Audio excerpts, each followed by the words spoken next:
Greetings programs. In this video we're going to be doing some speed tests on a Toshiba 460CD Satellite Pro laptop. It features a Pentium processor, MMX, clocked at 166 MHz, and it has 160 MB of RAM. If you hit the escape key during the post, you can enter the BIOS by then hitting F1. Now, what gets me about this laptop, and maybe other laptops from the same era, is they have quite a few different ways of adjusting the overall processing speed. And I was quite interested in how versatile the performance of this computer is as an MS-DOS gaming machine. We can have a look here. We have a battery save mode, and if you hit the spacebar on this, you can choose between user settings, full power and low power. And you see that in low power mode, you can see that the processing speed can be set to low or high. In addition to this, you've got 3 different cache modes. You have CPU cache enabled or disabled. And when it's enabled, you can have write back or write through. From what I've heard on Ancient Electronics' channel, write through cache is slower than write back cache. But I don't know exactly how this technology works, as I've not really studied it. So in theory, that would mean you have 6 different speed modes. And what we're going to do in this video, we're going to run them all through top bench. Okay, so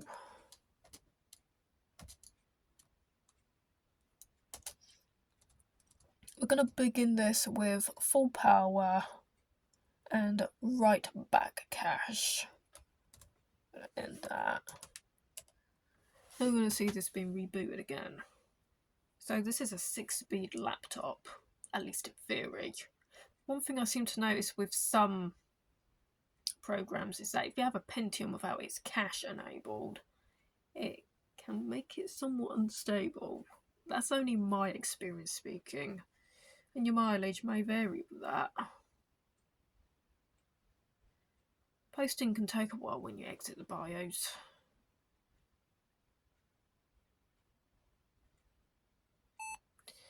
Okay, we're going to bypass the startup. Okay, I'm going to go CD top bench.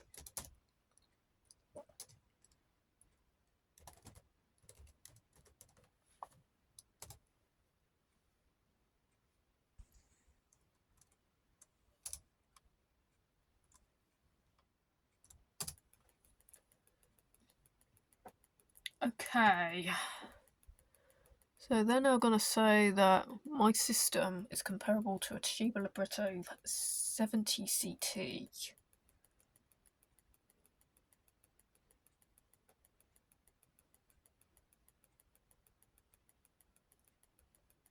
It has a score of somewhere between 128 and 129.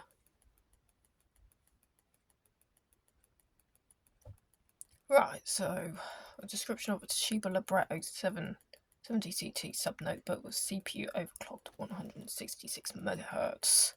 I'm going to reboot the system. I'm going to hit the escape key, hit F1, and then we're going to go see the low power mode.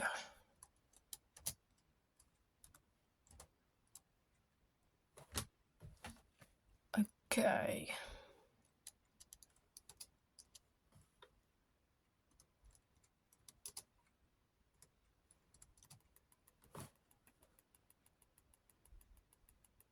Now the score seems to be reduced by around about 10.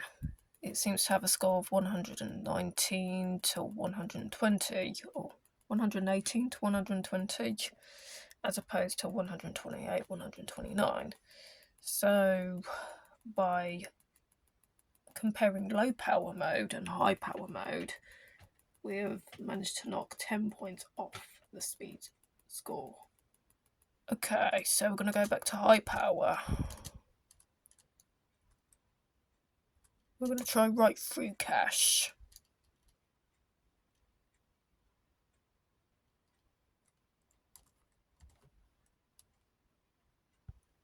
And here we go again.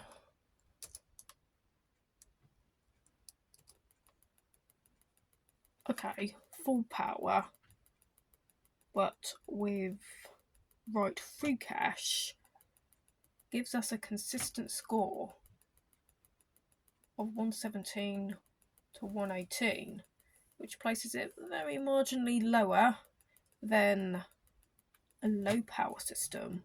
So now we're going to try low power with this lower cache. We're just going to go right down to the slowest score possible as we carry on with this.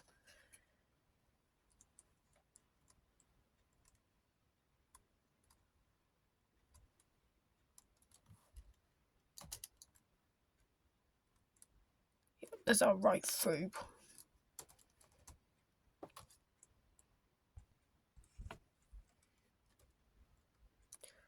Okay. Right, we have a significantly lower score now. Somewhere between 103, 104, 103, 105. So that's low power with right through cache, which now resembles more of a Toshiba Libretto 50 CT rather than a Libretto 70 CT.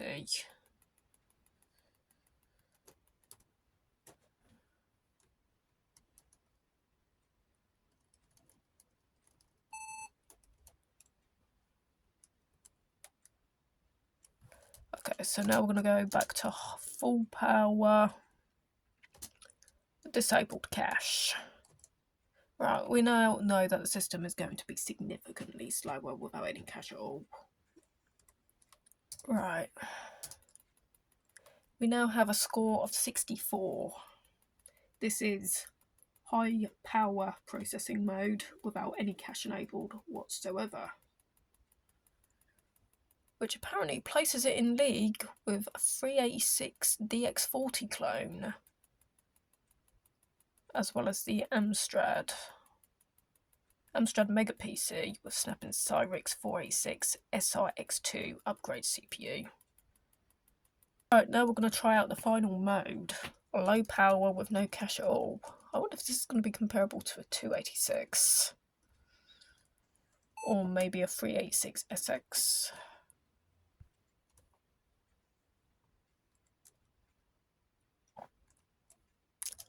Low power, cache disabled. You know, the system is going to be really slow when you do things like this.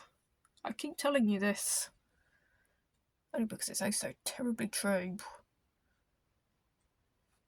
Right, slowly scrolling through the database. Usually it's way faster than that if you're running this in full power Pentium mode with right back cache. Okay, it now has a score of 44. So if you have low power mode and you completely knock the cache off altogether, you can get a deduction of anywhere between 20 to 60 points. Reducing or just totally disabling the cache can severely hamper the performance of your system. So we now see that it can go as low as a 386 SX20, but also as low as a 386 DX20. Right, so now we know that this 166 MHz MMX Pentium machine, its performance can be reduced all the way down to a 386 SX20 without any additional software tools.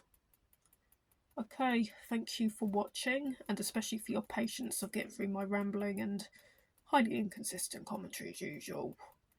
And I hope you have fun with your retro computing projects in the same way as I did with this one.